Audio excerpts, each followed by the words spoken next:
Welcome to the Batman on Film podcast here at BOF.us.com. My name is Sean Gerber. I am joined by Mark Hughes of Forbes and BOF founder Bill Jet Ramey. Happy New Year, guys. Happy New Year. Ditto. Yeah, and as happy as we are about 2015, we're actually going to spend most of the show talking about 2014, the year that was in BOF. It was a year without a live-action appearance from Batman on film, although he did show up in the Lego movie voiced by Will Arnett. But let's talk about Batman v Superman Dawn of Justice, because even though the movie is not scheduled to come out in 2015 as it originally was, we still got quite a bit of news from the film in 2014 because it was doing its principal photography. It was in production for most of last year. So let's just kind of go through the timeline here. We don't even necessarily have to go in order. But Bill, if I was to ask you what were some of your highlights for Batman v Superman in 2014, what comes to mind?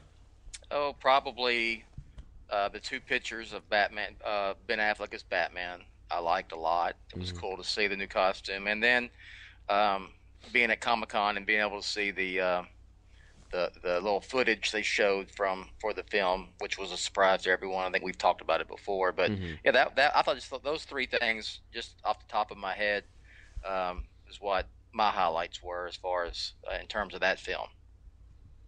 How about you, Mark?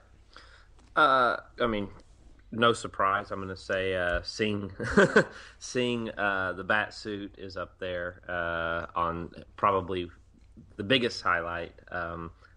Seeing them release actual footage from the movie is also was a big one. The Wonder Woman revelation. I mean, the first time we get to see Wonder Woman, that was pretty cool.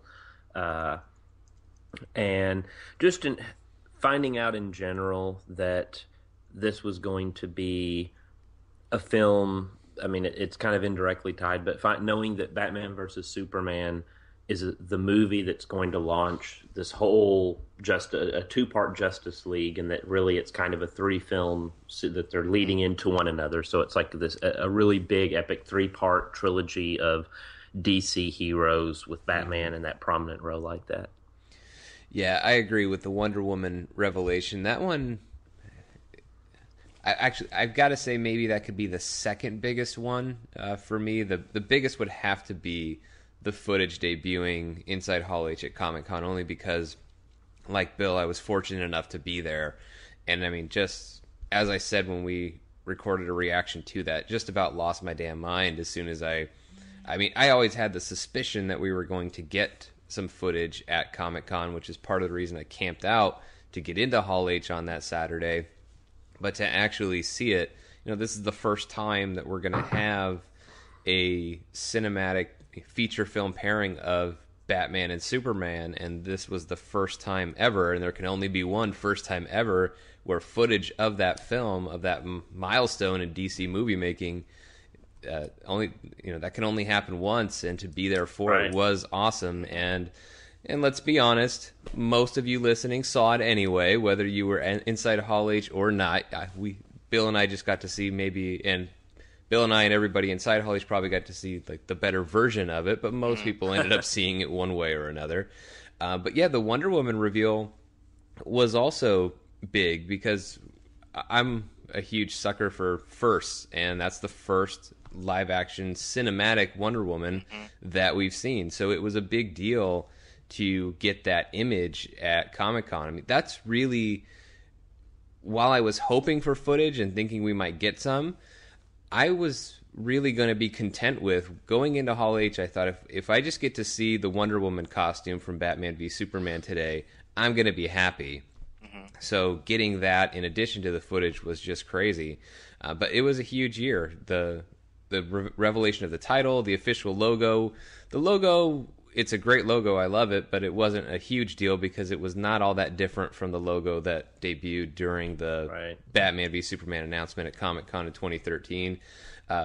Made my peace with the title. It's not a great title, but at the same time, I don't really care because I don't really say Dawn of Justice anyway. I pretty much just say Batman v Superman. So no worries there.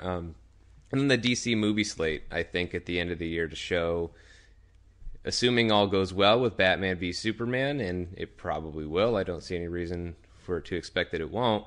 But with everything happening with Batman v Superman, this is where it's designed to lead, not just, as you pointed out, Mark, in terms of Justice League movies, but all of the DC solo films are really going to be riding on the back of that. And then we got a new addition to Batman on film by proxy with Suicide Squad because of the involvement of characters like the Joker to be played by Jared Leto and Harley Quinn to be played by Margot Robbie. I think all of that was a really cool way of expanding kind of the influence of Batman on film.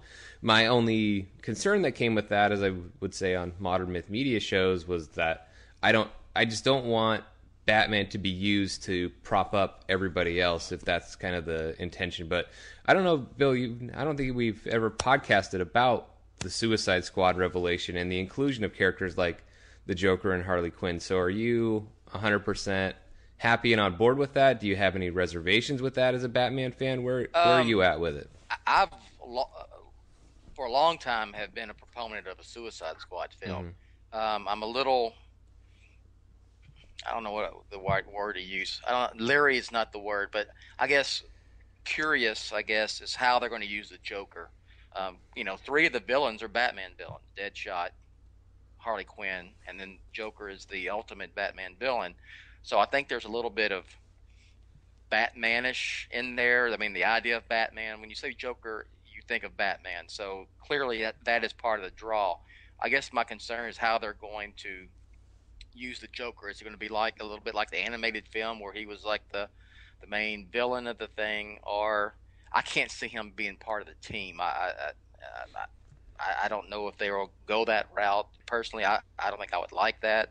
I have no problem with Harley being in it because she is in the current comic book group of the Suicide. So that's my only, the only concern, the only question is how they're going to use the Joker. I think the casting is fantastic, and I think ultimately we'll see Jared Leto's Joker up against Ben Affleck's Batman in a solo Batman film. I can't see them bringing the Joker in this universe and not putting him in a film with Batman, and it's just not likely not going to happen. I'll say it that way. Yeah, I agree. I think the casting of someone like Jared Leto as the Joker, it has to be a multi-film deal. They pretty much always are with these movies, so I think it's fair to expect at some point a confrontation between, whether it's in a Justice League film or a solo Batman film. I think we're going to get a confrontation between Ben Affleck's Batman and Jared Leto's Joker. That's for sure. I'm actually thrilled. I'm in the same boat as you. I'm kind of looking at the Joker being in Suicide Squad and just wondering how are they going to do that, because I don't think he should be a member of the team. I think it's not necessarily a great fit for the character for anyone else in the DCU to even think about putting him on a team like the Suicide Squad, because he's the one guy that everybody knows and understands you can't control. So you would not really want to put him on a team. Whatever precautions you take, I know they can put bombs at the base of everybody's brain to blow their heads off if they don't do what they're supposed to do or if they go AWOL. But the Joker is the guy that you can always count on to find a way around any precaution that you take. So you wouldn't knowingly or willingly let him out of his cell. You just leave him there for as long as you could. But it's up to David Ayer as the writer, and the director as he's redoing a draft of the script. It's up to him to make that work, and I'll certainly be open to anything he tries to do. But Margot Robbie as Harley Quinn has me really excited, because I don't think Harley Quinn is a character that would have had a great chance at just making it into a solo Bat film. I think this actually improves her chances of making it into a Batman solo film. And you're right, she's been on the Suicide Squad for the past few years, ever since DC did a big relaunch with the New 52. And I've read a lot of those books and enjoyed her as a member of the Suicide Squad. So I think she's the one who's really poised to be the breakout hit. I think everybody knows that people like the Joker, so everybody's going to expect to like the Joker going in and watching Suicide Squad. But I'm pretty confident that with Margot Robbie in place and just with the character of Harley Quinn, that once audiences go in and see this movie in August of 2016, Harley Quinn, they might walk out with Harley Quinn being their favorite. Well, kind of favorite. Not all the way, because Joker still tops, but I think Harley Quinn will surprise people. But what do you think, Mark? Yeah, I'm first of all very happy with the casting. I think they've really been spot on with the casting, and I think in general that's something I'd say not just about Suicide Squad, but across the board about the DC movies they're doing now. So far, I haven't heard any casting that I was like no, or that I just objected to. I know a lot of people, or me included, were unsure because Gal Gadot we haven't really seen her in a lot, so we're kind of like figuring, well, we're going to wait and see. They saw something in her. Obviously, she tested up against some other really great actresses, so we'll see what she brings to the table. But so far, there hasn't been any moment as far as I'm concerned, and almost all the casting has just been spot on. I'm excited about a Suicide Squad movie. I've, like both of you, I have for years wanted a Suicide Squad movie. We talked about this for years on Batman on Film and elsewhere. So I'm really glad that they've moved forward with it.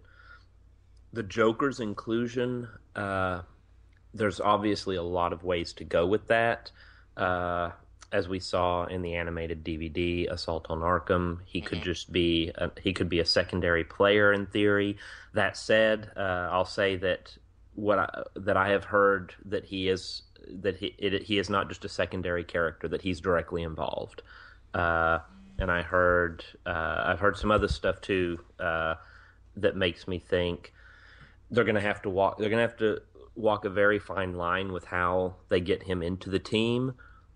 But it sounds like he's on the team for a specific reason, and that he just has his ulterior motives. And I know we're going to see him. Bill, you mentioned that you hope that he ends up in a Batman movie, and I've heard from what I've heard, we're definitely going to see them face off. Yeah, so, absolutely.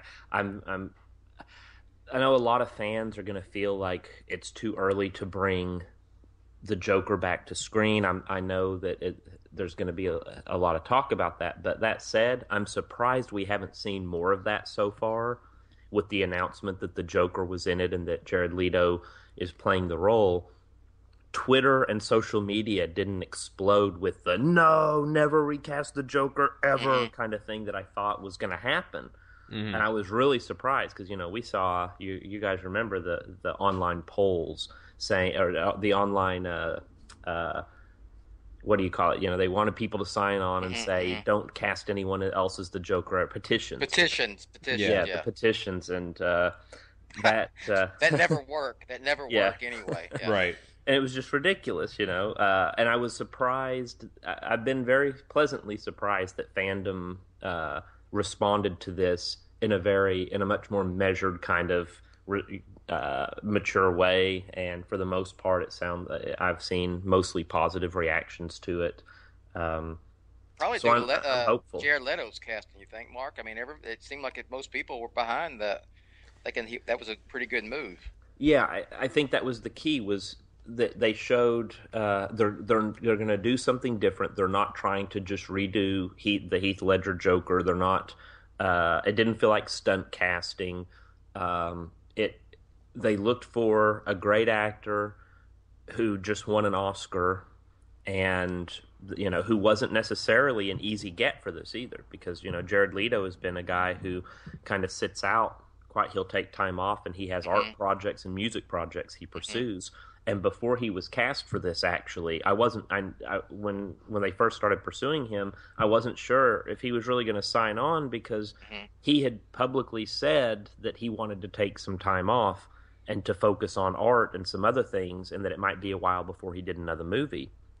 So I think it was a really good get for them, and I think that it's gone a long way to making fans happy.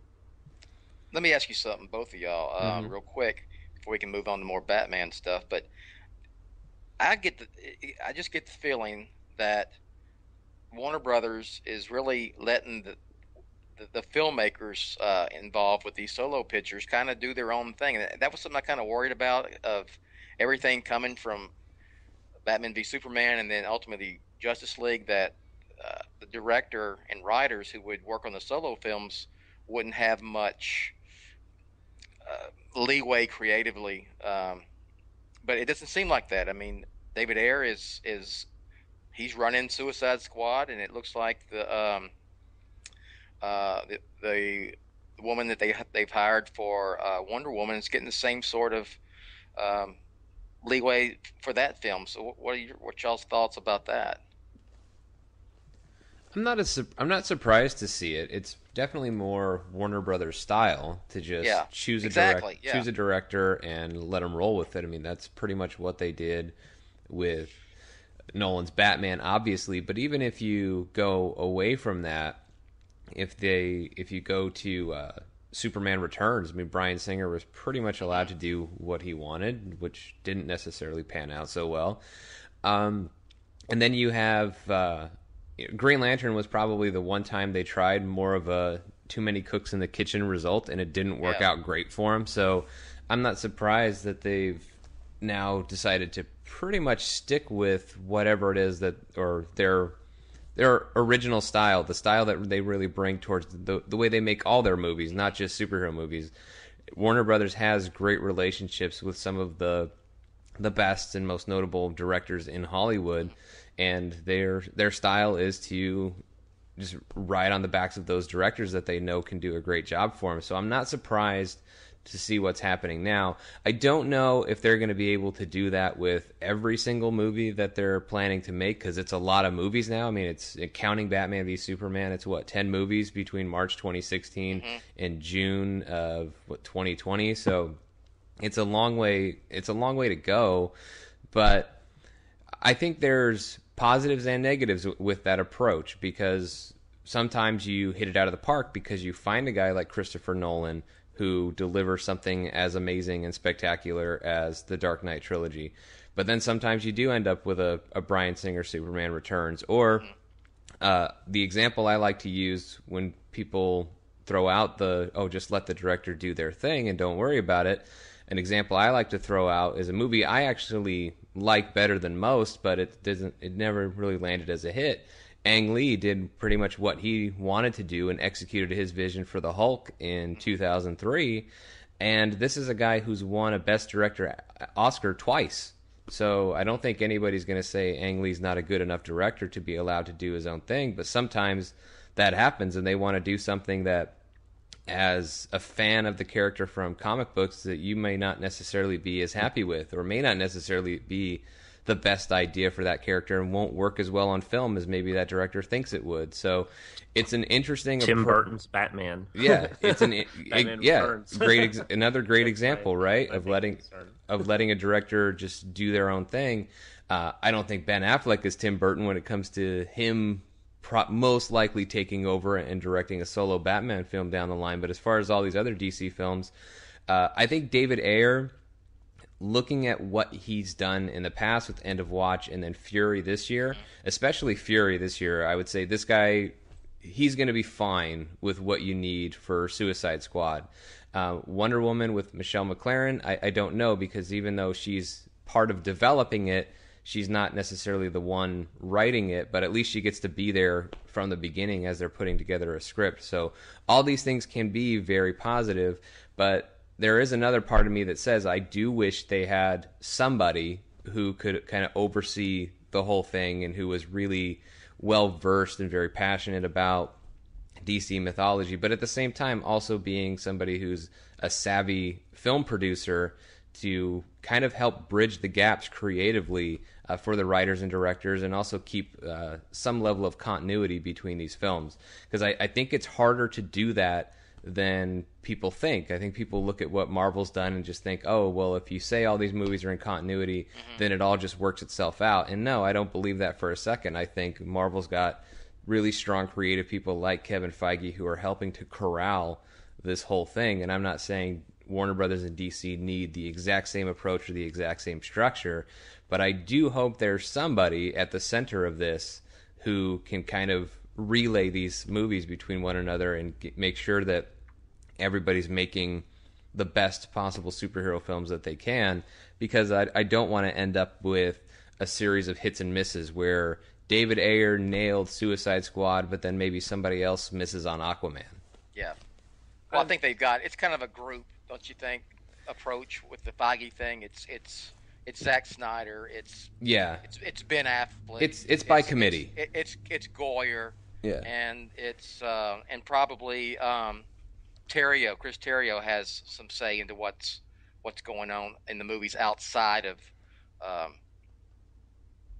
just Justice League or Batman v Superman. Yeah, I think what they've done is, on the one hand, Warner has always they've always trusted their filmmakers, and I think that what they're doing now is looking for the filmmakers to put together in the same room to work on this. They're still looking for people who kind of have an idea of how they want to pursue this, and then like with Man of Steel, for example, they came in and had an idea in a particular way they wanted to pursue it. Warner is going to have certain things they want done. They wanted the larger universe. They wanted Justice League. They're going to have an idea and a template of like, well, here's our goal. Our goal is to have a unified universe. Our goal is to have Justice League movies. And then they find filmmakers to work within that, but that still leaves a large amount of leeway for these creators to approach it how they want. And I think that rather than saying, here's the approach we want it to all kind of fit together in this particular way, I think instead what they're trying to do is find a way to let people pursue the projects with the least amount of demands on them, but at the same time to be able to say, well, you can't do a Wonder Woman movie where she just dies at the end because she's got to be in this Justice League, or we want the Joker in a Batman movie, so we need Suicide Squad kind of is going to have to set up a confrontation down the road or whatever. Those kinds of things are going to happen out of necessity, but I don't think it's in a way like with Marvel, and I think both methods are completely valid and viable. I think Marvel as a studio said, we have these characters, we want to create the comic book universe on film, we want it going in this particular direction.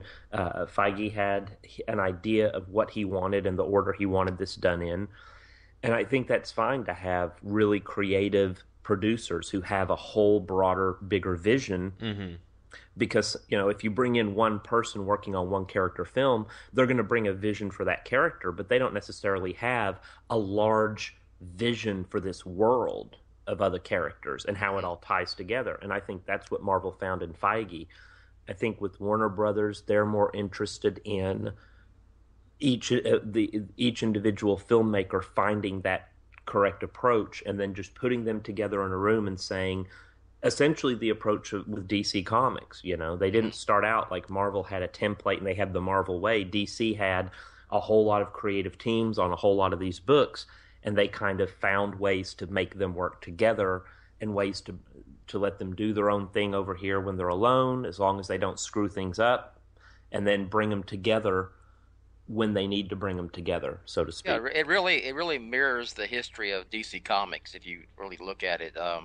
Because you're exactly right, Mark, and the same thing with Marvel. It's just two different deals. I mean, yeah, they're comic books, they're superheroes, but it's just a completely different way of operating, and that's perfectly fine, Yeah, you can't go too far outside of what you do best, because it's worked for Warner Brothers in so many different ways and so many different genres of film, not just superhero movies, that to go completely outside of their comfort zone doesn't necessarily seem like the way to go. And it also depends on them having that person, because we've been asked on this podcast several times who should be Warner Brothers or DC's Kevin Feige, and we've thrown out different names, but maybe Warner Brothers doesn't necessarily feel they have that guy, that they have any one person that would be an ideal, not just movie executive, but at the same time be a producer on all these films. Maybe they don't necessarily believe they have that in one person, but they have it in a group of people. As you mentioned, Bill, between Zack Snyder, Terrio, Affleck, it doesn't really sound like Goyer's necessarily on the inside of DC movies at this point, to me anyway, because I don't see his name being attached to all these other movies that have been announced. But whatever it is, whoever it is, as long as they make good movies and these movies function in some way together without stepping on their toes too much, and I don't think that's what will happen anyway. I think it'll be long term. I think it'll be okay. But before we move on to talking about what to expect in 2015, so we've gone down the list of things for Batman v Superman: Dawn of Justice and the DC movie slate that we learned in 2014. But 2014, I think, is probably going to be best remembered, or should be best remembered, for being the 75th anniversary of Batman, period. So never mind just Batman on film, but the character of Batman had reached 75 consecutive years of publication this year, with the anniversary of Detective Comics number 27, which was celebrated primarily in March and April of this year. But we had some other big milestones for Batman and in terms of anniversaries. Tim Burton's 1989 Batman film had its 25th anniversary.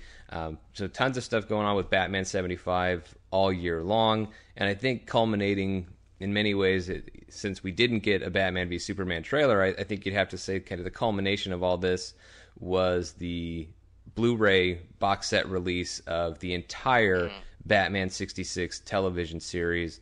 So a lot happened with DC throwing out, or rolling out the red carpet for Batman all year long.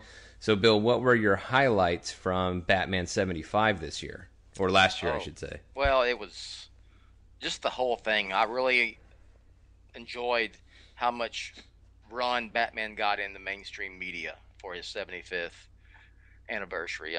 Especially, like you said, Sean, back in the spring, kind of coinciding when the Detective 27 came out, the first one. But the whole thing was awesome. I enjoyed, personally, just putting together as much Batman history and trying to bring people on board. I know both of y'all did the 10 questions with me, and those were really fun to do. Batman 89's 25th anniversary in the summer was really cool. I got to talk to my good friend Michael Uslan for an hour and a half talking about that, and ran that interview on Batman on Film. That was really cool. Kind of disappointed that they didn't throw a Batman 75 party at Comic-Con in July. I thought they would, because they did one for Superman the year before, but they did not. But that's just, it didn't damper the enjoyment I had this year. And I got to say that getting the box set of the 60s TV show was probably the cherry on top for me, because I'm still watching those things, and it's that's what made me a Batman fan. So to have that on Blu-ray and it looks awesome, it's fantastic. How about for you, Mark? It was a really, really cool year. My favorite, I'm not trying to name drop here, but it was the best thing for me, getting to talk to Zack Snyder and Jim Lee about Batman and the Batman 75th anniversary and what they were working on and what they were doing with Batman. I got to talk to them in the summer, or I guess spring, back in April of 2014, and that was an amazing week for me. And I didn't see it coming really in advance that I would have those opportunities, and that was a really, really terrific experience for me.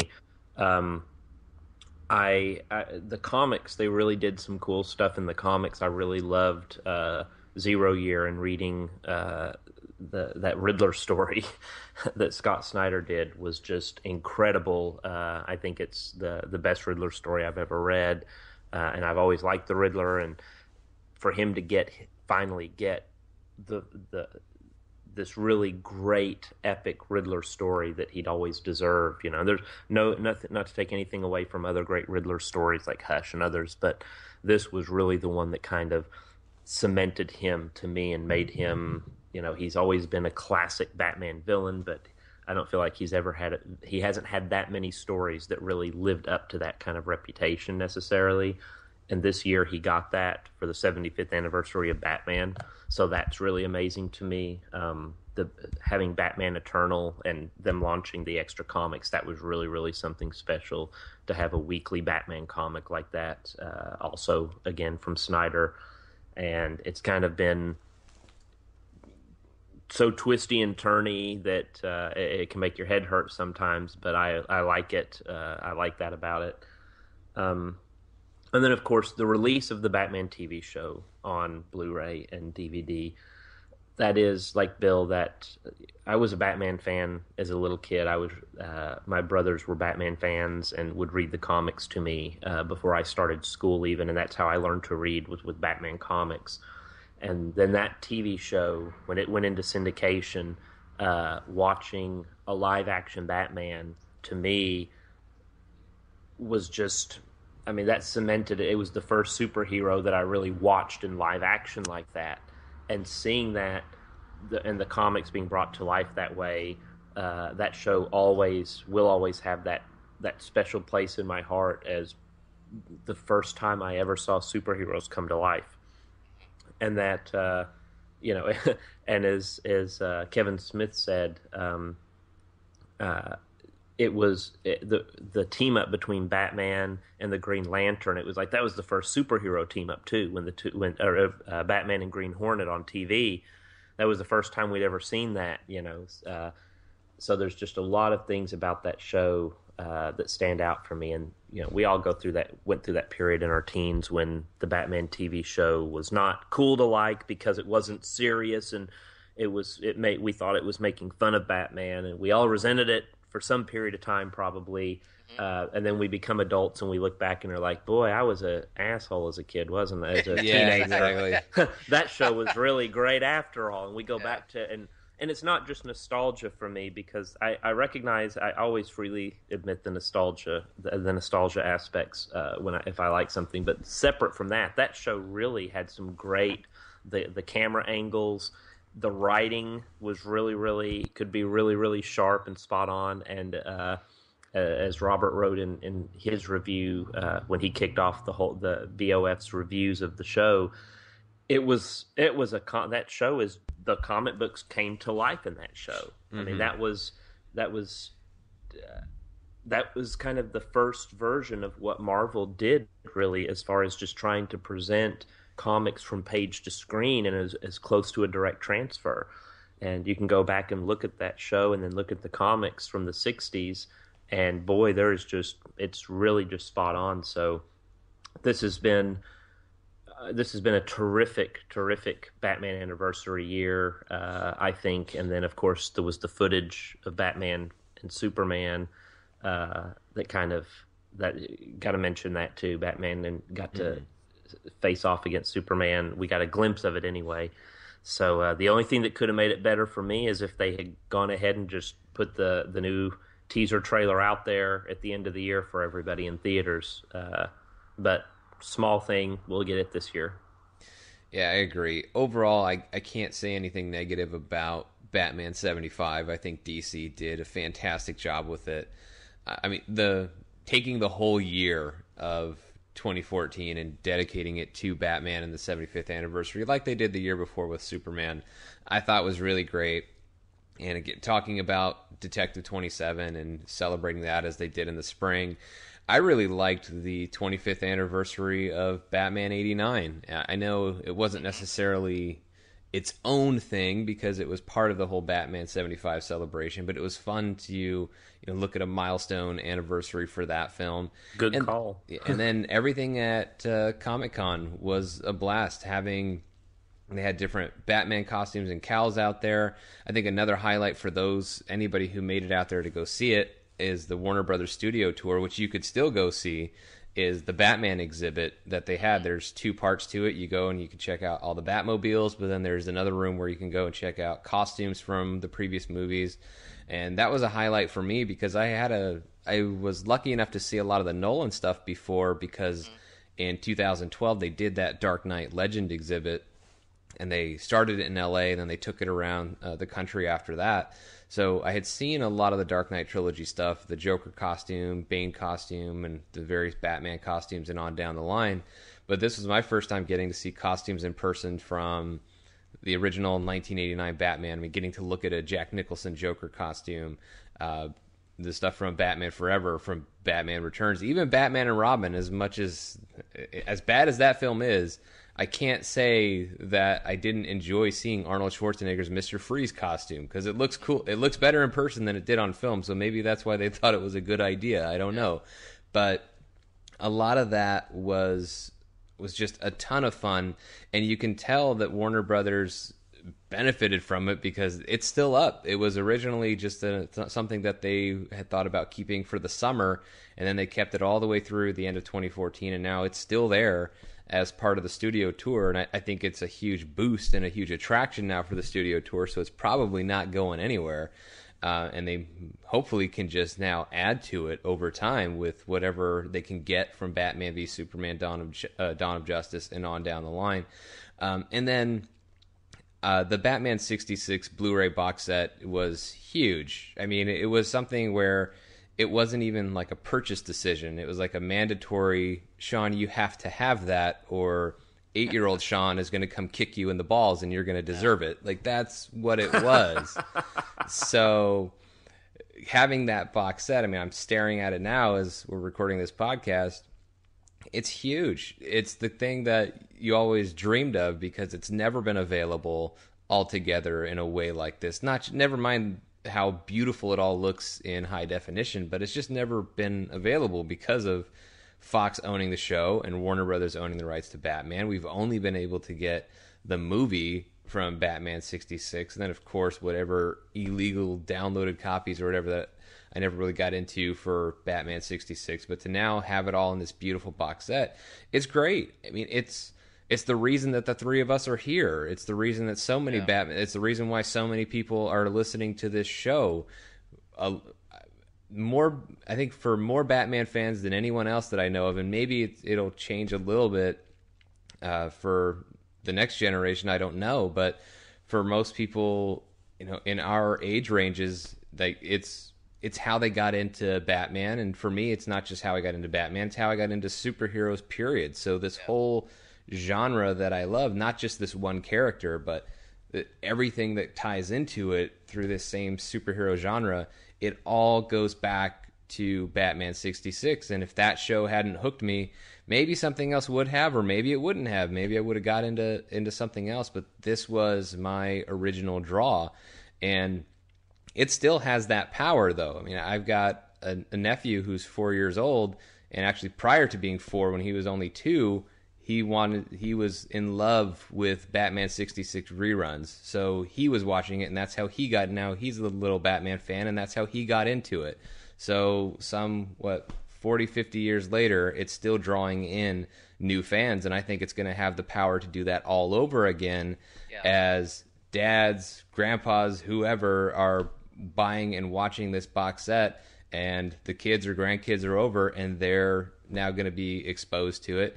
And it's that power of creating Batman fans, of creating superhero and comic book fans for this series, it's going to be renewed through this box set, and that's a great thing. And it's a great way to end Batman 75. I know it would have been nice to have a trailer at the end, but really that would have just been piling on because we didn't need it to have a great 75th anniversary year for Batman. And I think the Batman 66 was personally, I think it was a great way to end it, and maybe the best way to end it. Yeah, and it's I think if you're in your early 30s to probably into your early 60s, and you're a Batman fan, that's probably the reason why you're a Batman fan. And speaking, you brought up your nephew. My son really, I mean, my youngest came up with what I was watching in the early 2000s.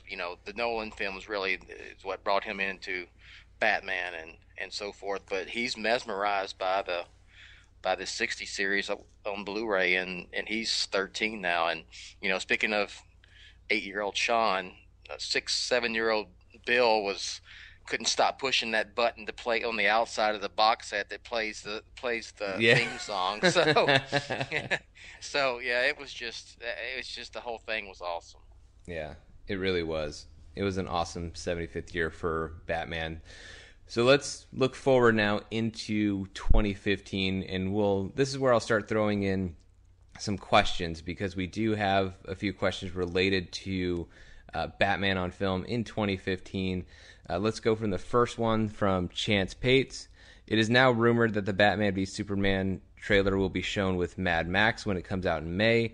Do you think that is too long to wait, or do you think we could get a teaser during the Super Bowl and a first full-length trailer in May?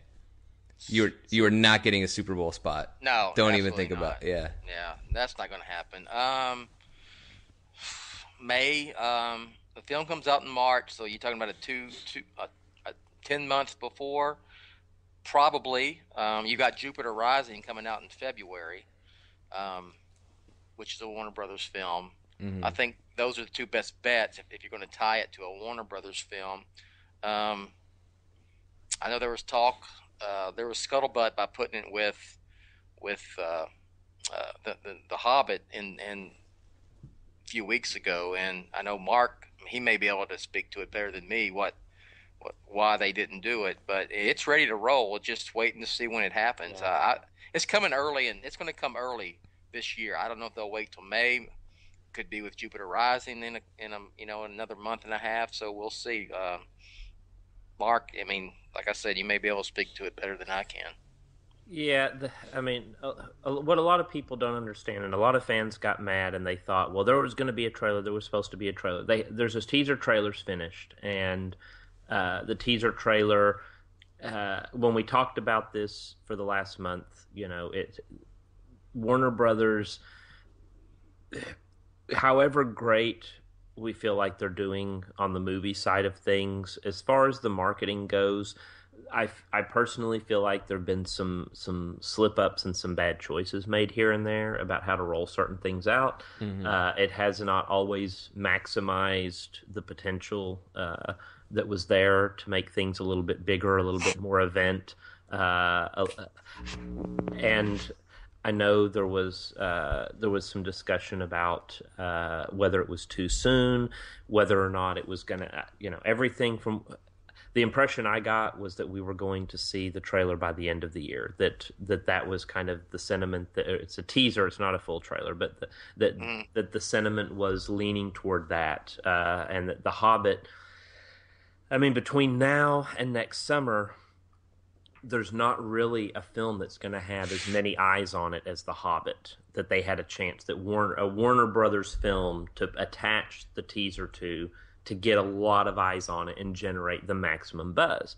And so, that was obviously the movie that was everybody was kind of looking to and thinking that that's the place to put it.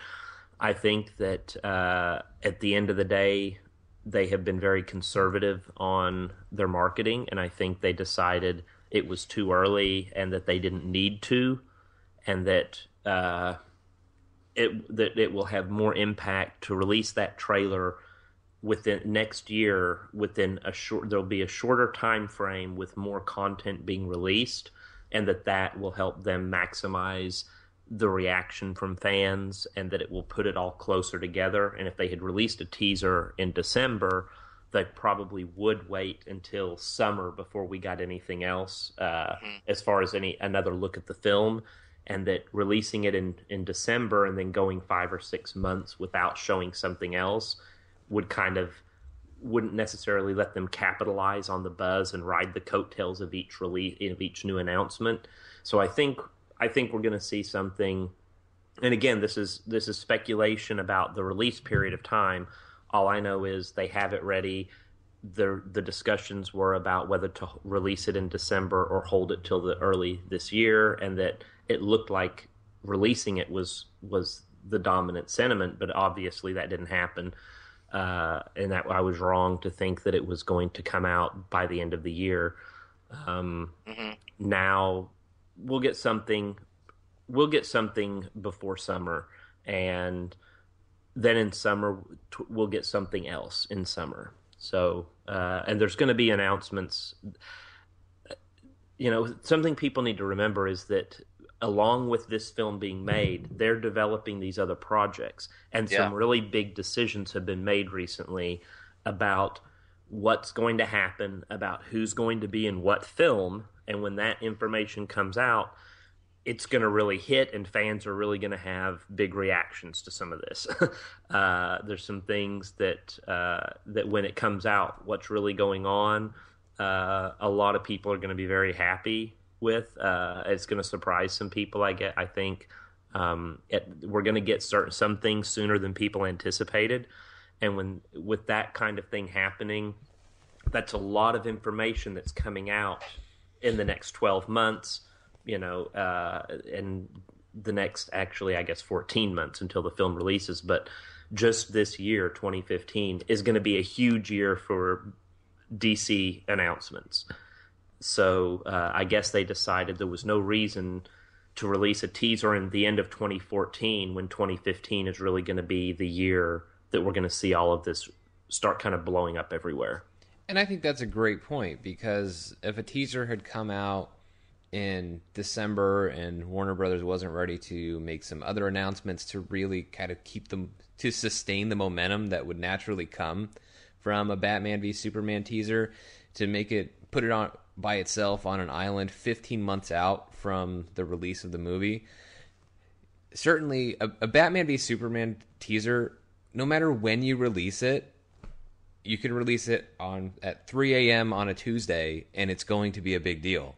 Yeah. And it's going to go viral and just blow up everywhere. That's a given. It doesn't even necessarily matter when you release it. But I think what I would do if I were Warner Brothers is I would say, what's the most valuable piece of marketing that I have right now? And it is the first teaser for Batman v Superman. Okay, well, I want to be able to build off of that. So let's figure out what else can we announce in the first half of 2015. When can we be ready to announce it? And let's build off of let's make the Batman v Superman teaser the centerpiece of that whole campaign, in the same way that Batman v Superman is going to be used to jumpstart a DC cinematic universe. So I think that's a great point, Mark, and I don't have an issue with the teaser not having been released yet, other than, of course, yes, I really, really want to watch it, but that doesn't mean that it's the smartest decision for Warner Brothers to release it right at this moment. I don't necessarily look at what movie it would be paired with, because I think that strategy of releasing movie trailers is almost dead. It is. Because people don't go see movies anymore to watch trailers. Very few did anyway. But most people know they don't have to, because worst case scenario, if they wait 3 days, which they won't have to wait 3 days, but they would wait and they'll see it online. I mean, even Star Wars, we thought that trailer originally was only going to be in, 30 theaters in the U.S., but then no, that morning it's everywhere, it's online. And I think everybody understands that's what happens now. And studios also understand that if they don't release it online when they put it in a theater, that somebody, in fact, many somebodies, are going to record it on cell phones and post it on YouTube under phony titles, and people are going to find it and see it. And then you waste your whole marketing effort, because then for some people, their first experience with your trailer is a crappy bootleg. So Yeah. it's studios now, they get out in front of it with an online version that's released pretty much close to or at the same time as when the trailer is going to be sent to theaters. So I think that's going to happen no matter what. I think the earliest you'd see it is probably sometime in March. Warner Brothers does have a history of doing teasers that are a year out from when the film's going to be released. They did that pretty consistently with the Dark Knight trilogy, although not so much with Batman Begins, but with the Dark Knight and Dark Knight Rises. Both of those first teasers dropped a year out from the film's released. So I think that's possible. But May, if we're talking about, to your question, Chance, May for the first full-length trailer, most movies don't get a full-length trailer. May would be 10 months out from the release date, and most movies don't get that. I mean, I think or maybe that's right around the range that some movies get it. Like Avengers Age of Ultron got its first teaser, maybe 7-8 months out from its release date. And that's another highly anticipated film, obviously. Star Wars got a teaser a little more than a year out from the film's release, but I think that's just because 1 year out would have been December 18th, and they figured, let's take advantage of the big holiday weekend, and that was a smart call for them to do that. But so anywhere from March to May is probably when we're going to get a teaser dropping for Batman v Superman: Dawn of Justice, and I think that's just fine. I don't see any issues with that at all. As long as they don't just like hold a private screening only for investors and show the trailer there, and then they can just tell us about it in a press release. Yeah. As long as they don't do that, they'll be okay. If my guess would be at this point, and this is purely guess. I haven't heard something, but Into the Sea, in the Heart of the Sea releases in March, and that's a big Warner Brothers film, and that might be, I don't know, it wouldn't surprise me if we saw it attached there. And keep in mind, everybody listen, attached now is a relative term because yes, right. They're Warner Brothers films, but like we were just talking about, it'll be almost simultaneously on the net. Yeah, right. Nowadays, that's where most people see that stuff these days, and they're smart to do it that way. It's not really now hardly the movie comes out Friday and we'll post it Sunday night at 9:00 p.m. So it's not like that anymore. But it's coming, guys. It's coming. It's ready. It's been ready. It's coming. Just relax. Yep. So next question comes from Carl Johnson. While we're on the theme of marketing for Batman v Superman, just wanted to know if we could offer our best guess on the 2015 Batman v Superman timeline in terms of trailers, photos, Comic-Con, etc. So what do we expect to see? Well, I got a big article on Batman on Film that if you want to go read that takes on everything. But I mean, we can throw out a few highlights as far as I think this year's Comic-Con in San Diego. I mean, the big one, Comic-Con International San Diego. That will be probably the biggest con presence they'll have, and there'll probably be something released also trailer-wise around that time. But I think you'll see Zack Snyder and the rest of them at Comic-Con because I didn't think they would show up last year. I really did not. And the only reason I went to Hall H at the last minute is because a little birdie told me you better go to Hall H, and that was really cool to see. But if you want a presentation, see a presentation with the cast and crew and whatever, because Zack Snyder loves doing Comic-Con, so he's like the anti-Nolan when it comes to that stuff. I think that will be the big one. I'm not so sure about New York Comic-Con, maybe because it's in the fall and it's closer to the release date now than like a summer, like a June or July release would be. WonderCon, I don't know. What do you guys think? Anything at WonderCon or no? They'll be at WonderCon. They'll be at WonderCon. As San Diego and WonderCon are two for sure that I think you can bank on. Well, it's right there in Anaheim, so that's what I speculated in my article. I said, "Hey, it's just right there. Why not?" Mm-hmm. They had, they were there for the 75th anniversary this year, and they had a pretty good turnout, and they revealed stuff within the comics. DC was there, so I'd be surprised if they didn't, if they weren't. They'll be at San Diego, and I feel pretty certain that they'll have something at WonderCon. I think people can. I think there'll be something there. Well, that would be a good place to premiere a teaser trailer and then throw it online a few minutes later. That would be a way to do that and get some buzz around the teaser. I think San Diego Comic-Con is a given with Hall H. If they went last year with the movie coming out, almost two full years ahead of the movie being released, then you can bet that they'll be there this year, since it's the last big San Diego Comic-Con before the movie comes out. So I think they'll have a big presence in Hall H.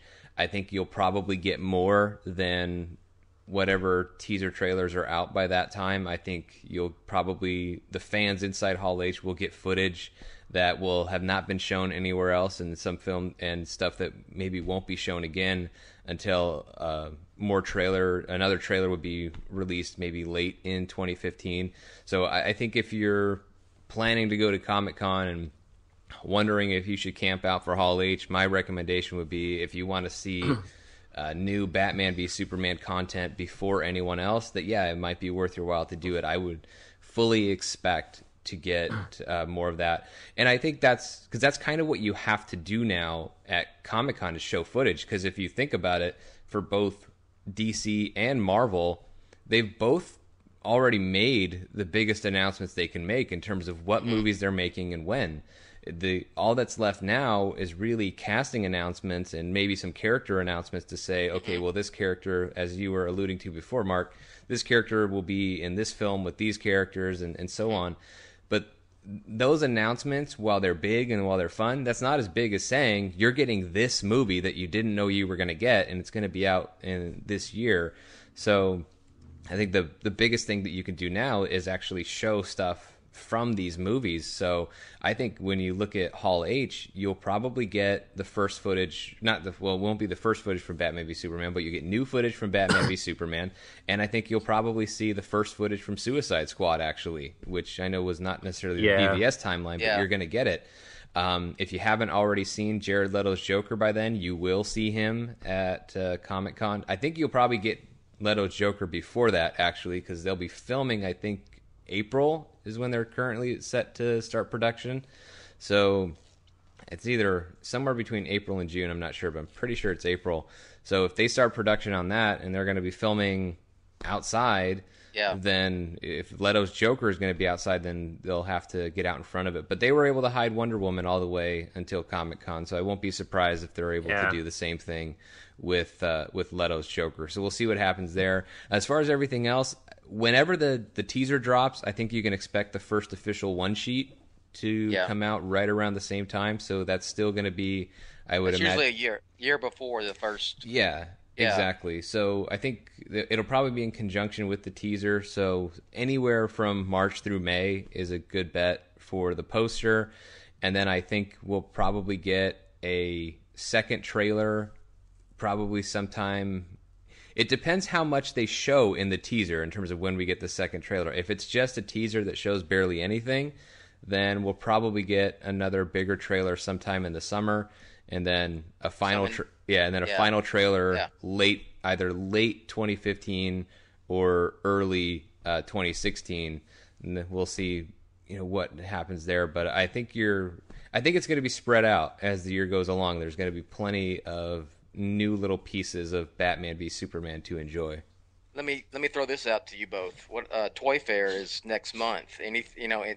Don't you think they would have some of the merchandise from the film there? No, because I would say too early. I mean, it's because those toys usually toys are 2 to 3 months in advance of a release of a film. They might go earlier with Batman v Superman, as you had mentioned in your article, Bill, to take advantage of holiday shopping. That's the only thought is the holidays, and this is the only Toy Fair before the holiday season. So that's, like I said, y'all may know more about that than I do. I throw that out just for people listening may be interested. Yeah, Toy Fair is just not as big of a deal anymore because now they can debut action figures at Comic Cons. Before, Toy Fair was the be all end all of debuting toys, but the purpose of Toy Fair, for those who don't know, it's a trade show. So it's there for the toy manufacturers to solicit orders from the toy distributors. So they don't. If you're Mattel, who has the exclusive rights to all that DC stuff, except for the stuff that's made directly by DC Collectibles, you don't need to show off your Batman v Superman line at Toy Fair to secure orders. So, and I think the problem with showing the toys at Toy Fair is if you haven't already released a teaser. Toys are where you're giving people looks at characters and vehicles and things from the film that you maybe would rather show first in a teaser. So I think I would be surprised to see Batman v Superman stuff. I think where you might see a little bit more of it, and not necessarily toys, you could see some action figures debuting at Comic-Con. I think there's a good chance of that. But I also, especially if the toys are going to come out before the end of the year, but I think there's also an opportunity in June is the big licensing expo, and that we've seen that in the last few years. I think that was one of the first Man of Steel logos that we got came from there. You know, a lot of things kind of debut there. Not so much the toys themselves, but logos, promotional artwork that show characters in ways we haven't necessarily seen them before. So that would be probably the first time I would expect to see anything merchandising related for Batman v Superman. Although I'm sure once a one sheet and a teaser drop, you can go to Hot Topic and you'll be able to buy the first official logo T-shirt for Batman v Superman. That'll probably be out somewhere again March through May. My guess, the two big ones are, I think we'll see footage at San Diego in July, the weekend of July 10th through 12th for Comic-Con. We'll see the teaser, the very first teaser will be in February or March, is my guess, with either Jupiter ascending or In the Heart of the Sea. I think we'll get as far as pictures of other characters. I'm guessing we'll start getting that in the summer. Maybe they'll use the other cons for some of that to drop something. Maybe maybe we'll see Aquaman, at WonderCon. Maybe we'll see him at New York Comic-Con. I don't really know about the toys. I don't really keep up with that, so I'm not sure when we'll see that kind of stuff, that merchandising. I think for the most part, though, we can expect the marketing is really going to ramp up, and we'll start seeing multiple trailers and things like that. It'll be the second half of this year before that stuff really kicks in. But I think between now and July at Comic-Con, I think we're going to start seeing things, particularly from about March. My guess is that it won't be Jupiter ascending. I would think that they'll wait till March to release the teaser, and that it'll be In the Heart of the Sea is the most likely target for when that'll come out. And between February or March and July, we'll get footage, we'll get teaser, we'll get a few more confirmations about who is playing who. I know somebody was asking who Scoot McNairy is playing. I think he's either playing Will Magnus or Metallo. Metallo seems like the easy guess there, but we'll find out. We'll find stuff like that out in the next several months, especially between spring and the end of summer. Mm-hmm. I agree. Let's go to another question from Chance Pates, and I wanted to bring this question up because there is a lot of questions regarding this topic right now with some of the news that's come out over the past few weeks. Chance wants to know, when will Warner Brothers officially green light a Wonder Woman movie, or the Wonder Woman movie? And are they having second thoughts, or is this really no big deal? So to recap where Chance is coming from here, Michelle McLaren in a recent interview had talked about the studio. They're still very early in developing Wonder Woman, and it's not necessarily, the movie itself hasn't been greenlit, but and I think there's been other rumors in terms of how many writers are developing how many different scripts for Wonder Woman. I think it's been rumored up to 6 writers working on 6 different scripts to try and come up with a good one for Wonder Woman. But I think it's important, before we really get into the question, to talk about what a green light actually means, because in production, a green light is basically, that's when you're going to get the money to go make it. Mm-hmm. And Wonder Woman, you wouldn't necessarily give them all the money to go make the whole thing right now, because they don't have their finished script yet. So I'm not surprised to find out that Wonder Woman doesn't have an official green light yet, but that doesn't mean that the movie is not going to come out as it's currently planned in June of 2017. It doesn't mean that it's not going to be going into production sometime in 2016. It doesn't need a green light, because keep in mind, this movie is over 2 years away, so there's plenty of time to get everything going, give it that official green light, and then go make the movie and have it out by 2017. So I don't think there should be as much panic around this as I've seen in some corners of the internet. Yeah, it's way over exaggerated. Yeah, I mean, you've got your star already. You've got your director attached. You have scripts being written, and the film's been announced. So it's everything but a quote unquote green light we've had for the film. So I wouldn't sweat it at all. Yeah. Yeah, people are taking like the things that she said a little, and we see this all the time. There's a minor rumor, certain fans and certain fan sites just extrapolate out, they overstate things, hyperbole takes over, and then everybody panics or freaks out, and it just becomes a big series of overstatements. She can't talk about details right now. That's the first thing everybody needs to remember is she can't talk about things. Does everyone remember when Jason Momoa said, "I'm not Aquaman, you can punch me in the face if I'm lying"? Does everybody remember that? Okay, because because no one has the balls to punch Jason Momoa in the face. Precisely. So that's what people need to remember is we're in a day and age when the studios are very aware that everything leaks, that everyone's trying to hack and steal, and that there are a lot of unscrupulous fans and websites that are trying to get anything illicit they can, that will stick it out there in public. So the sites, nobody really has any business complaining about studios and businesses lying about this stuff anymore. And people get mad about it, and I know they do it. And it's frustrating if you're a journalist and they lie to you and give you fake information. But you know what?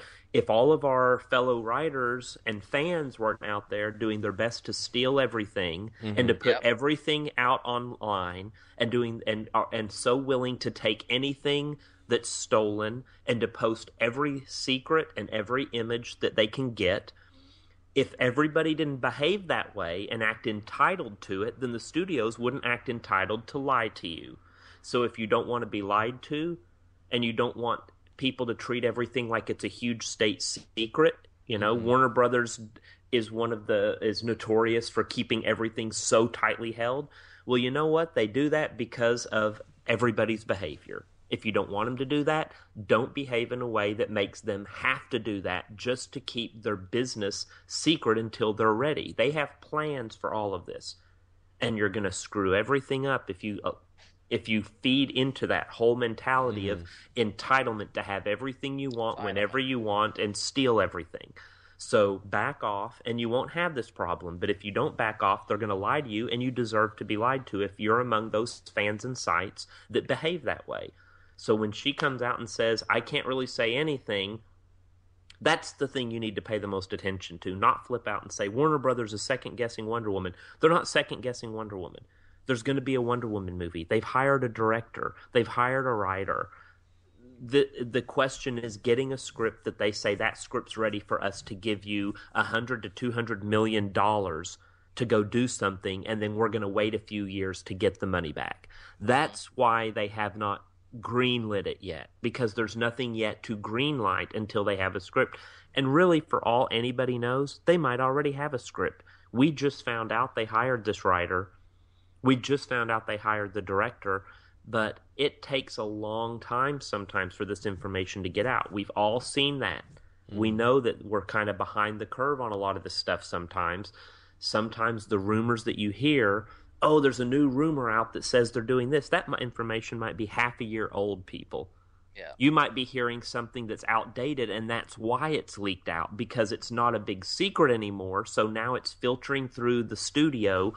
Other people are getting it, and they're passing it on to these sites. So just keep that in mind, and that you don't have to panic over these things. They didn't hire a director just because they found a bunch of money under their couch cushion. They hired a director and they got a writer because they plan to make a Wonder Woman movie. They haven't backed off of that yet. And it's way too early for anyone to start trying to read everything.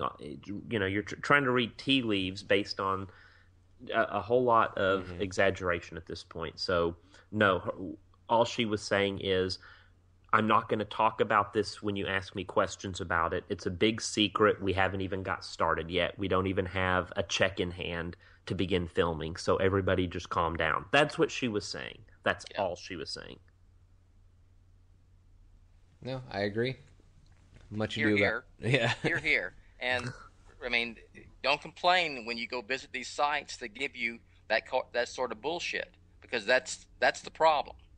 And you are feeding the beast of the problem by traffic hits. And I'm sorry, I feel very strongly. I guess if you're listening to this, you know my opinion, and both of you know. I mean, you are feeding the beast. You're part of the problem. If you demand with your patronage to a site that's going to put out all sorts of things that's going to ruin a film for people. I don't. Mark Hamill made a great comment about they're asking about the Star Wars film, and he said, I just don't get why, number one, why fans want to have a film ruined for them, and number two, why a site would want to ruin the film for the fans. But of course, that cat's been out of the bag for quite a while now, so there's not much we can do about it, but the studios can, and that's exactly what Mark's saying. That's why Warner Brothers does the things they do the way they do. Yeah. Well, you can't expect the truth when you're asking questions that they're not ready to answer. So I think that's where you see some of these things come from, and why actors lie about being involved in certain movies, or maybe if you're Benedict Cumberbatch, you do the best job of it when he was asked about Doctor Strange before the announcement, and just not answer the question and just look away. I think was probably a smart way to do it. But in any event, I think Wonder Woman not having a green light is true in only the technical sense, not so much in the actual intent or Warner Brothers' intent to make the movie. So I don't think we're going to have... I don't think it's as big of an issue there. And then as far as... Well, what do you make, Mark, about the subject of writers and how many writers are on Wonder Woman? Do you believe any of this stuff about 6 writers being tasked with a Wonder Woman script now? No, I don't believe it. I'll say that, is it possible? Sure, it's possible. More likely what happened is they talked to different writers and had different writers pitch ideas. And now that information over the last several weeks or months filtered out slowly, and now it's been kind of it's been exaggerated into, they've hired 6 writers to write 6 different projects all at the same time. No, I don't believe that.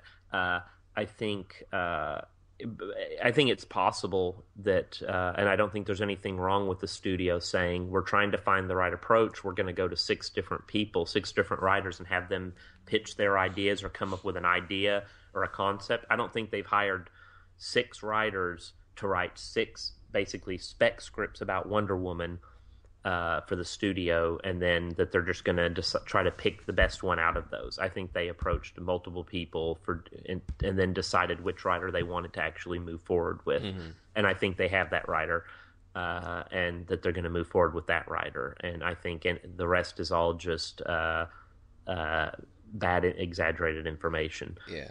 But if it turns out, listen, if it turns out that actually Fuchs is just one of a handful of writers that they have commissioned scripts from or pitches from, I can't believe they would commission scripts from all of these writers, because then you're talking about quite a dollar commitment, and I don't believe that they would approach a bunch of professional writers and tell them, spend the next couple of months writing a screenplay for free. So that's a big reason I don't believe that they've brought in that many writers, and that I think it's just gross exaggeration. But if it turns out that he's just one of several writers who are currently working on a pitch or something after all, that I wouldn't be shocked by it. I don't think that's the case, and I'd be surprised, but I don't think that it would be anything to panic over. And I think people that are acting like this is some horrible sign, they've had to go to 6 different writers to try to find the best one for the project. The notion that that's a bad idea, or that that's a sign of something wrong, I think is absurd and ignorant. So I don't think that there's any point in pretending that a studio being committed enough to a project that they're trying to find the best people for it and trying to find the very best iteration of that character to move forward with and to put money into for a film, that's not a bad thing, and that's not something that fans need to be flipping out about. Yeah, I agree. I mean, I don't put a whole lot of stock in it or as being current information, because I can't imagine that if you're bringing in a director to help in the development of this project that you would have her work with 6 different writers on 6 different screenplays. I mean, right. And McLaurin is, just to be clear, McLaurin is co-writing the story. Yeah, so she's co-writing it. So with Fuchs is what at this moment. And so I would say that that's probably what it is. I mean, I can't imagine having a director work with so many different writers on so many different scripts. I would think that once you've brought in a director to work on the development, I mean, I could be totally wrong, but I would just think that once you've brought in a director to start developing the screenplay with a writer, that you would have narrowed down which writer you want to work with and which writer you're going to have that director work with. But, we'll see. But I think some of the panic that came out around Wonder Woman over the past month it's just that. It's panic. It's not because I don't think it's over an actual real problem that's happening with the movie. So many of the important pieces for that movie are in place. Not all of it yet. I'm not saying that the script is finished and they're ready to go, but there's a lot of time between now and when cameras would have to roll on Wonder Woman for between McLaren and Fuchs and any other writers that could be brought in to work on the project, that they'll have all the time they need to get a script ready to go for filming that would take place sometime in 2016. Let's jump to next question. Let's move over from Facebook to Twitter. Next question comes from Andy Smith. Do you think that Batman v Superman can possibly match the runaway success of The Dark Knight? Yes. I think it's going to easily beat the runaway success of The Dark Knight. Depends on what you mean by runaway success, because if we're just talking about box office, yes, I expect Batman v Superman to do better than The Dark Knight, and it should, because there are certain things that Batman v Superman will have that The Dark Knight did not.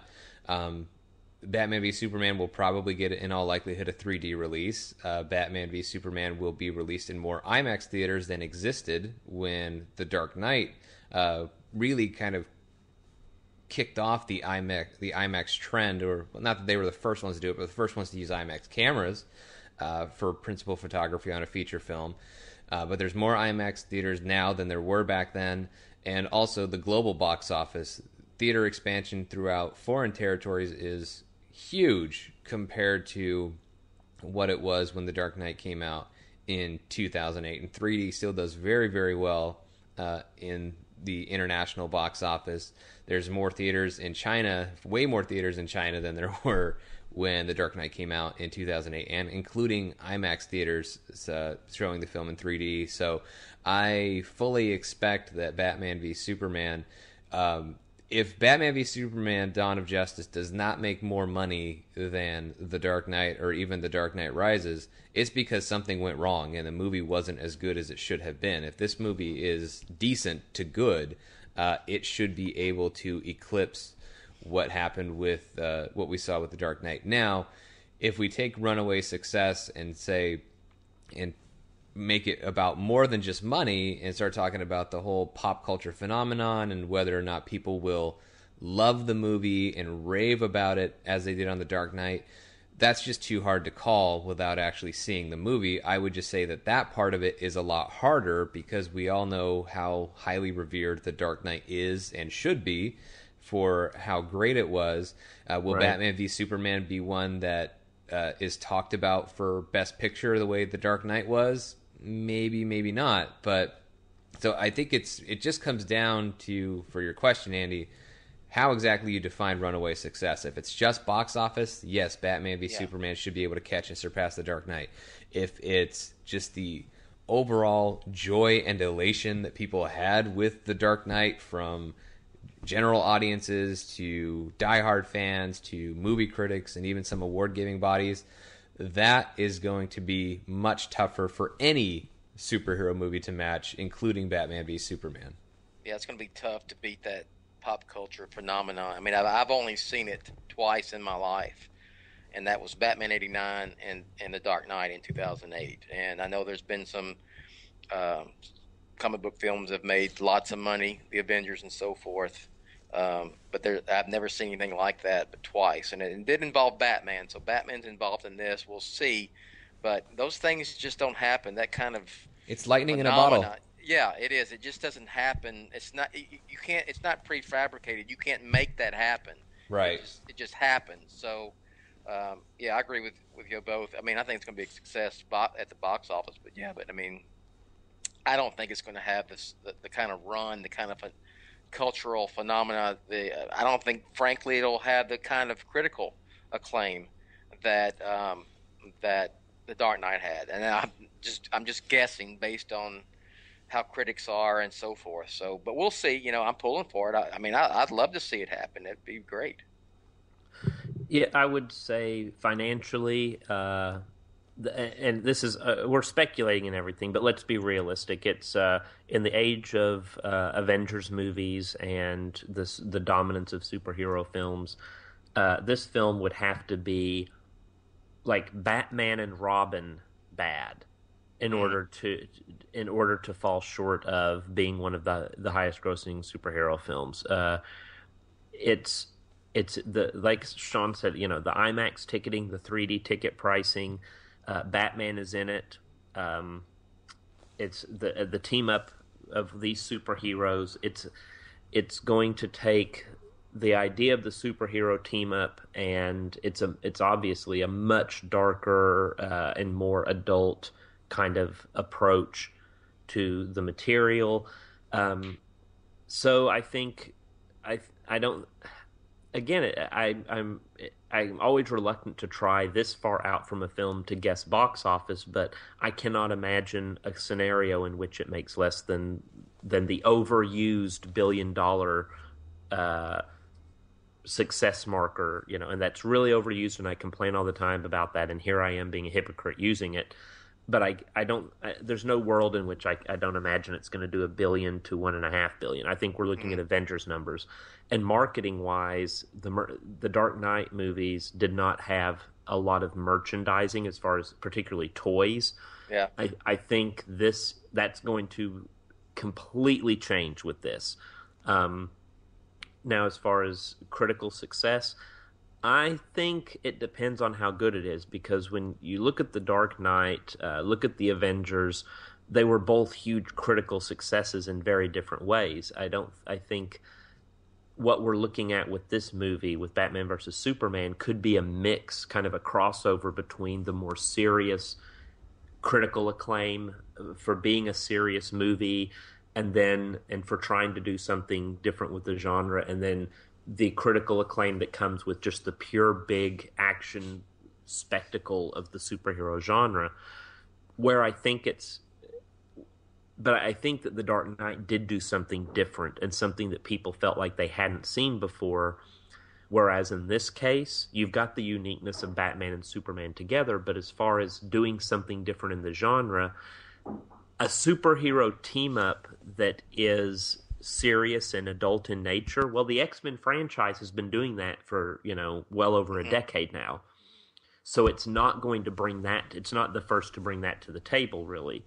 So as far as the pop culture aspect of it and being perceived as like something that came out of nowhere and that just shocked everybody, I think it's really going to have to hit a home run on every level, on every one of these character portrayals, and on the story that they're telling, in order to really make people step back and go, this really, even though it's got a lot of things we've seen in different kinds of movies before that superhero films have done, it's combined them in a way that we've never seen before. Mm-hmm. And I think it has that potential, but I think it's way too early at this point to try to guess whether it's going to be successful at it. Yeah, I mean, we got to see what some of the responses are to the trailers, right? I mean, Right. with The Dark Knight, you could kind of see it brewing because when the trailers came out, it was huge and people were loving them and talking about how much they loved them and raved about them. So if you start seeing trailers where the reaction is almost universally positive, then maybe we start building to that, but it's just way too early to call at this point. We have a few questions left before we wrap up. This will be a quick one. This one's from Sean Cleary. Saying Happy New Year. This marks the 10th anniversary of Batman Begins. Is Warner Brothers planning anything special to mark the occasion? So do you know of anything for 10th anniversary of Batman Begins, Bill? I've heard nothing. I don't know what else they could put out. They could. I mean, it's gotten a Blu-ray. It's gotten all the extras you could possibly have. Yeah. They did the special edition trilogy box set not long ago. I mean, I'll give. I mean, for me, yeah, we'll do something, for it. But I don't think we'll see anything, nothing extra, that if you will, coming out. I mean, what could you do? Just repackage what's already been out and throw it out again? I mean, that's not much really you could do. So I wouldn't expect anything myself. I don't expect anything either. It seems kind of trivial and almost premature now to celebrate a 10-year anniversary after you just celebrated a 75th anniversary for Batman and a 25th anniversary for Batman 89. Personally, I'm just surprised anytime I'm reminded of that holy crap, it's already been 10 years since Batman Begins, because that doesn't feel like it was 10 years ago. Yeah. So I don't know what they could do, because, like you said, Bill, they just did the Ultimate Collector's Edition of the Dark Knight trilogy not that long ago. So I don't know what they could put out besides something that maybe wouldn't be worth the money. A new repackaged Blu-ray of Batman Begins with maybe one new special feature that again wouldn't be worth the price. I would pay it, obviously, but I wouldn't really feel good about it and feel like I was getting my money's worth on that. I think. I'm sorry. Go ahead, Sean. Well, no, I just think I would personally wait for a bigger anniversary for like the whole trilogy and do another bigger box set, because yes, there was some disappointment, and rightfully so, about the Ultimate Collector's Edition of the Dark Knight trilogy, and that it wasn't.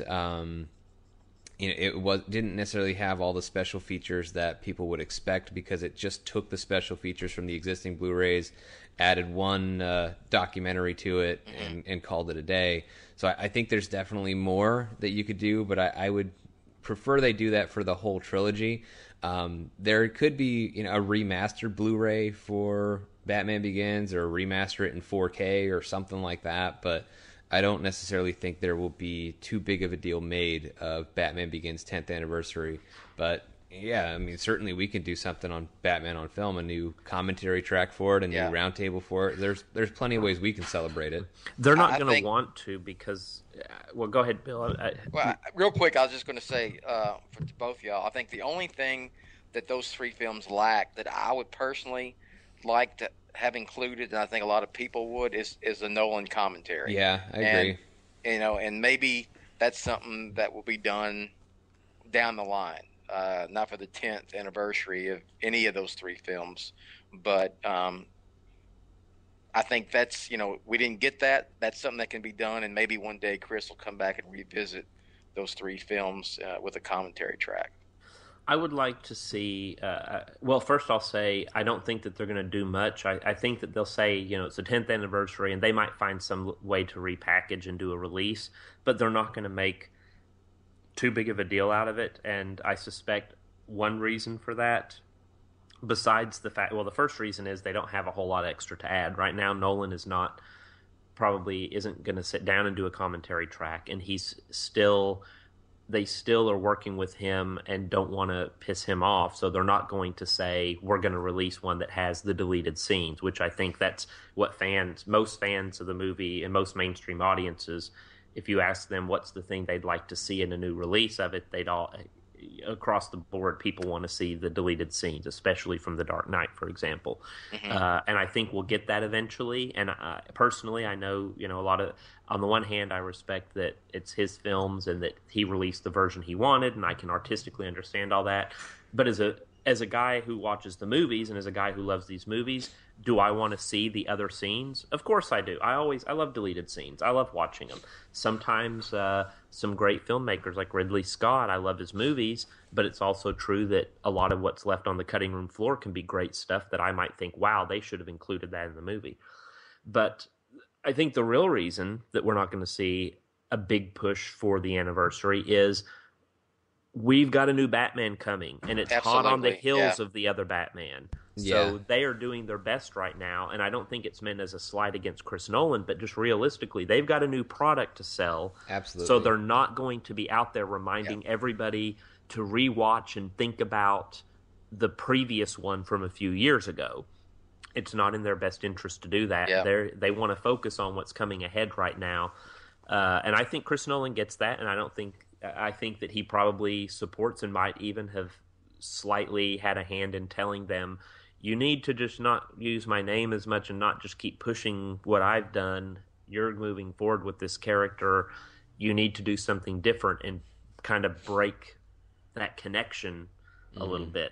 So I don't think that I don't foresee them doing a whole lot to drive all of that home. Although there's certainly a counter argument to be made that if you've got a new one coming out, then reminding people why they love the character and drumming up that Batmania again this year it kind of would help add to it, especially on the heels of Batman 75. But no, I don't think they're going to. Yeah, I think you're exactly right, Mark, because you don't want to remind people that, hey, this was like the most successful version of Batman on film ever in the history of cinema. And, oh, by the way, we have another Batman coming up. You want to start focusing on. But I promise that we will, all three will sit down in June and we'll do something for Batman Begins' 10th anniversary. We'll do something cool. Yeah. We'll write retrospectives and do all that. We'll fawn all over again. Yeah, I'll start working on my Christopher Nolan impression, and I'll record a Christopher Nolan commentary track for Batman. But it would be dead silence for 2 hours. Yeah, pretty much. Pretty much. All right, well, we got one more listener question left. This one comes from Travis Earl. Do you think Batfleck will do 3 Bat films, or will it be just one solo? If it's only one, would that be enough to do their version justice? No pun intended. Yes. So, he'll do Batman vs. Superman, the 2 Justice League movies, and 2 other movies, one of which is definitely a solo Batman film, completely all by himself Batman film. Yeah, but do you think it'll be just that one, or maybe both of those films will be solo Bat films? I think one of them will be definitely a solo Bat film. I won't say anything about the other right now, but I think that what we've got is when you look at how long this goes out, we're talking about out to 2020. Exactly. And if Ben Affleck does a Batman film that releases sometime between, say, 2018 and 2020, and it'll be a loosely inspired adaptation of, in some form, of the Joker issue from the Dark Knight Returns Frank Miller comic. A little bit, it'll have some inspiration there. Mm-hmm. The Joker's gonna be in it, and Ben Affleck is gonna be in it, and he'll probably direct it. Either him or Scott Snyder, I think, will direct it. And Scott Snyder, either him or Zack Snyder will direct it. And I think at that point it's not going to matter if he does 3 solo Batman movies, because Batman is going, by the time we see that movie, Batman will have been in about 4 movies. We will have had plenty of Batman, and it'll carry us over a long period of time. And think about that. If we see Batman in 4 movies in 4 years, that's a lot of freaking time. Yeah. So way more than we've ever had before. Yeah, we'll see him basically. Look at the schedule of these movies. How often he's going to be appearing on screen.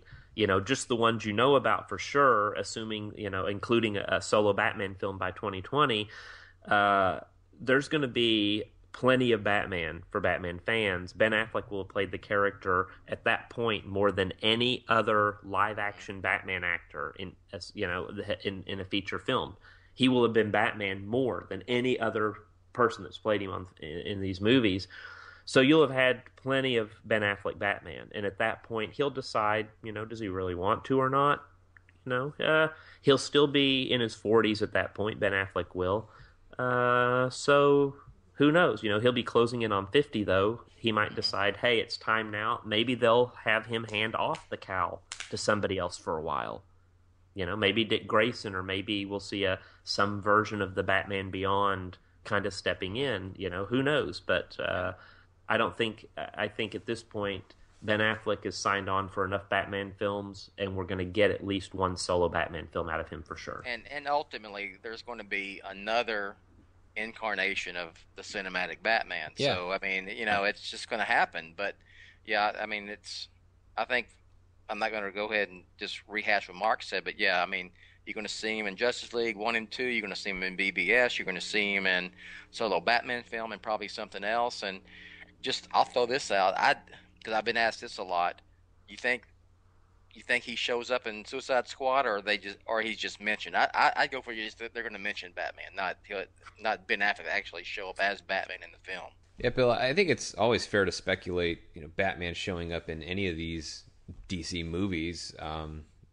Yeah, he's the cowbell. Well, yeah, he is. And in Suicide Squad, I mean, if you've got Harley Quinn and the Joker, it's not like Batman would be completely out of place if he popped up somewhere. So I don't know. We'll see what happens on that end of it. But thinking more to the second question that Travis had, where he said, if it's only one solo Batman film, would it be enough to do their version of it justice? I would say yes, because it's not like the appearances in the team-up films don't count. So we know that between Batman v Superman, Dawn of Justice, and then Justice League Part 1 and Part 2, that's 3 Batman films. A solo film would be 4, as you pointed out, Mark. So it's 4 within a 4-year span. So it's an average of Batman once per year, when previously, if you go from 89 to 2012, it's an average of Batman once every 3 years. So that's a lot of Batman. And even though it's not all solo Batman, all that stuff still counts. That's still characterization. That's still ways of us getting to know the character and experiencing the character. And we can learn a lot about this iteration of Batman through those team-up films, so that by the time we get to the solo film, we can just focus on a good ending for that version of the character, or not even necessarily an ending in the way that The Dark Knight Rises was, but it can culminate in a big solo Batman film that could be a confrontation with the Joker. And that's, even though I'm desperate to see more Batman villains portrayed on screen, there's another part of me that's always wanted a veteran Batman versus veteran Joker movie, because both Batman 89 and The Dark Knight, as great as they are both Batman versus the Joker round 1. And I would love to see Batman versus the Joker round 15, where these guys, they know each other very well. They've been around the block. They've had many wars and battles over the years. Nothing about either of these guys surprises the other one anymore, and they know all of each other's tricks. That's the Batman versus Joker confrontation that I want cinematically. And if that's what we get in a solo Batman film with Ben Affleck's Batman versus Jared Leto's Joker, that would be enough for me. That combined with the team-up appearances would be enough for me to say that I got the best of Ben Affleck's Batman, and they totally did it justice. I would have no issue with that. And then the next guy, whoever that is, because there's going to be a next guy and a next guy after that and a next guy after that. Even after we're all gone, there's still going to be somebody being cast to play the part of Batman. And I think later on down the line, I would be happy to see whether it's Ben Affleck continuing or a new guy in the cape and cowl. continuing on and fighting some of Batman's other villains, I think I'd be fine with that. But if it is just one solo Batman film and it's directed by Ben Affleck, then that would be that's plenty for me when I take into account that I will have seen him in at least 3 other movies by then. Well, I would say that there's a reason why this Batman is in his mid-40s and has been Batman for 10, 15 plus years. So there's probably a plan in line where at some point we'll see the I don't want to say the end of this Batman, but maybe the final story for this Batman at some point. Maybe it's in the solo film, who knows, but I'm excited. I think the whole take of the older Batman is very cool, and I mean, I like the fact that someone of my generation, my age, is actually playing Batman. So, yeah, I mean, I think we're gonna have plenty of Batman here in the future, much more than when I started this site years ago, when there was like we had no idea if we'd see it again. So I appreciate, I would tell everybody appreciate what you're getting because it's more than we've ever got. Oh yeah, oh yeah. Yep. Well, I'm going to sneak in one last question before we wrap up. This one comes from Andres Guzowski, and I totally butchered that. I'm sorry. Adam West Batman, Michael Keaton's Batman, and Christian Bale's Batman engage in a fist fight. Who wins? What?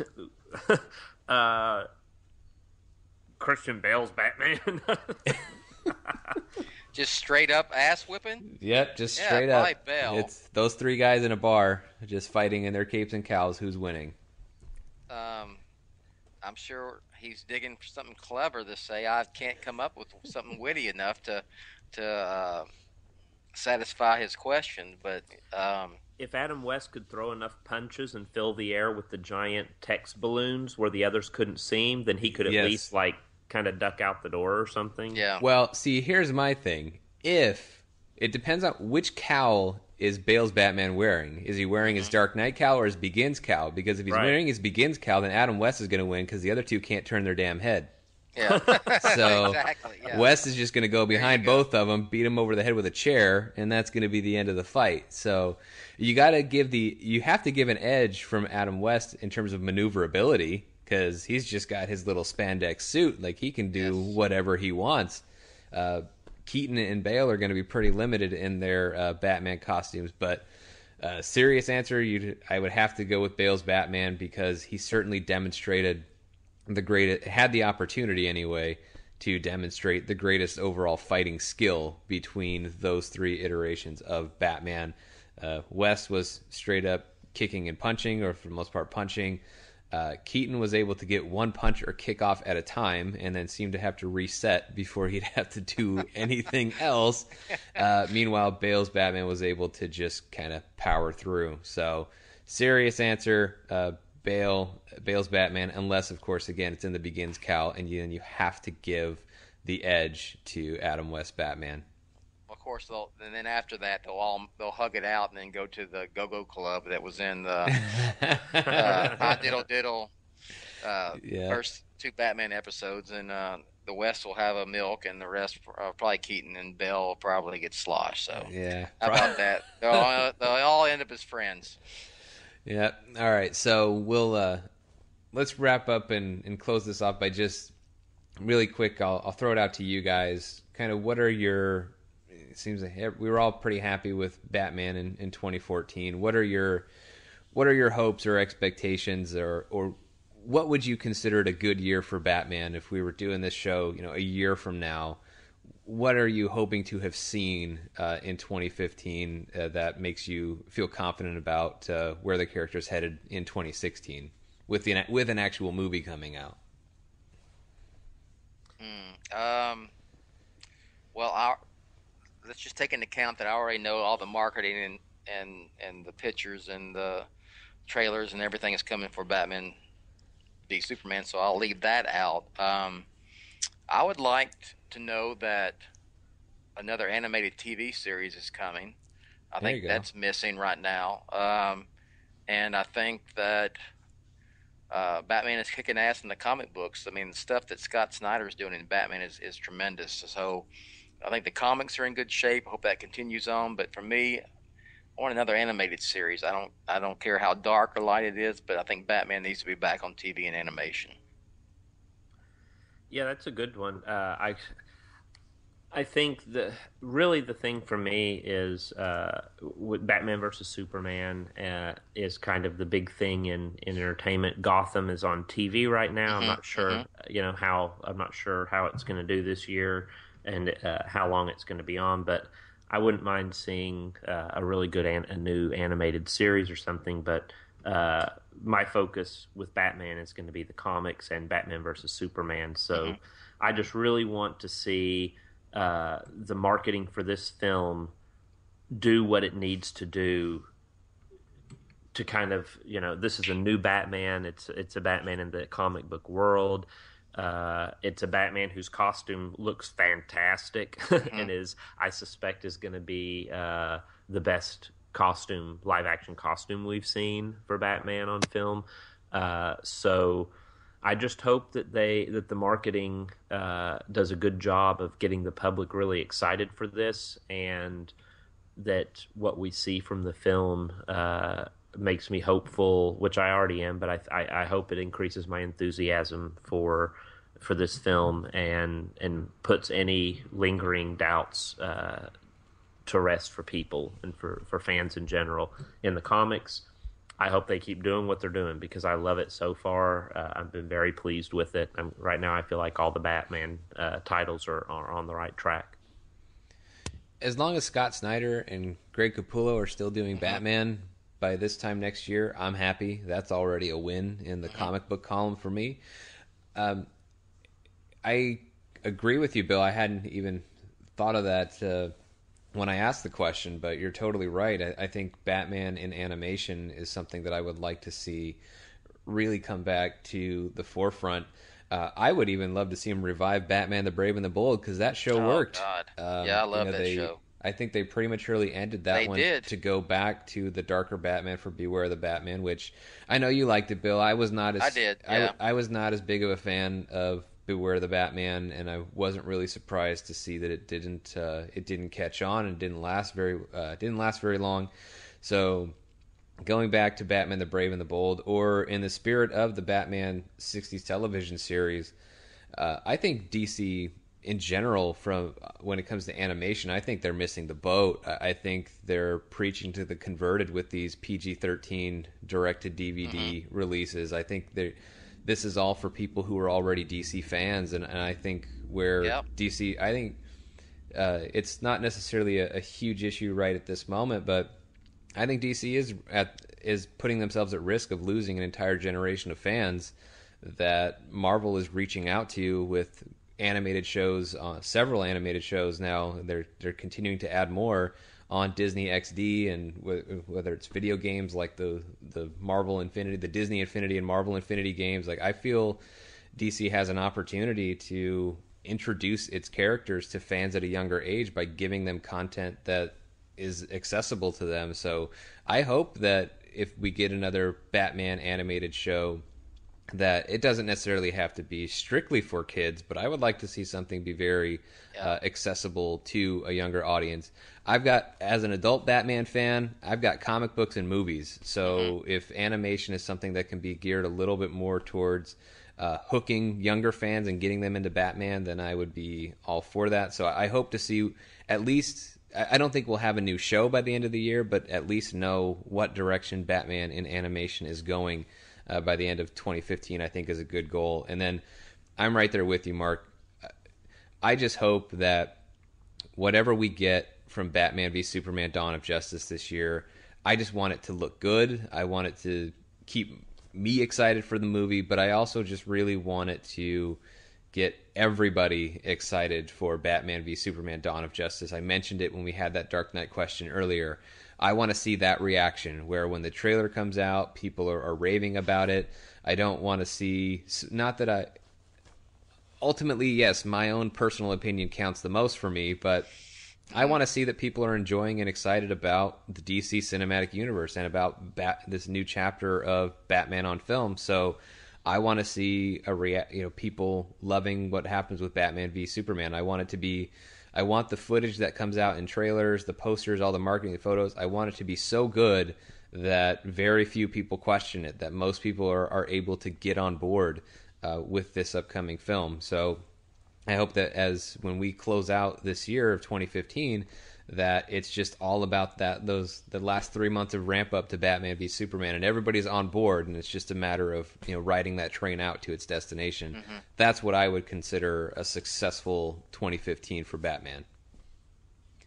But I think that's where we can go ahead and close this edition of the Batman on Film podcast. But you guys can continue the conversation with us. Throw more questions via Twitter at Batman on Film, hashtag BOF podcast. You can also go to the Batman on Film Facebook page. And then you can also catch more podcasts from me for Batman and other superhero stuff at Modern Myth Media. The show is called Superhero Movie Talk on iTunes. You can catch it there. Follow me on Twitter at Modern Myth Media. You can catch Mark at Mark Hughes Films on Twitter or Forbes.com/sites/Mark Hughes. So for Mark and Bill, I'm Sean. Thanks as always for downloading the show. We'll see you next time.